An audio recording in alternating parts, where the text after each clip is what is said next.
അങ്ങനെ നമ്മുടെ ഗ്രീൻ പുലാവ് ഒക്കെ റെഡി ആയിട്ടുണ്ട്. അപ്പോൾ നന്നായിട്ട് വിശക്കുന്നുണ്ട് കേട്ടോ. ഞാൻ ടേസ്റ്റ് ചെയ്യാമെന്ന് വിചാരിച്ചു. നല്ല റൈത്ത ഉണ്ട് അതിൻ്റെ കൂട്ടത്തിൽ.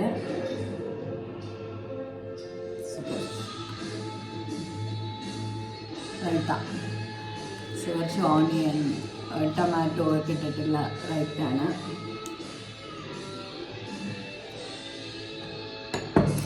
പിന്നെ പപ്പടമുണ്ട്.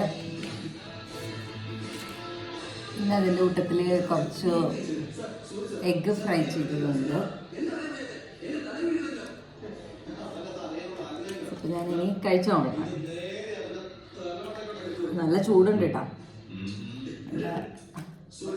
നല്ല കളർഫുള്ളായിട്ട് നല്ല ടേസ്റ്റുള്ള പലാവാണ്. കാരണം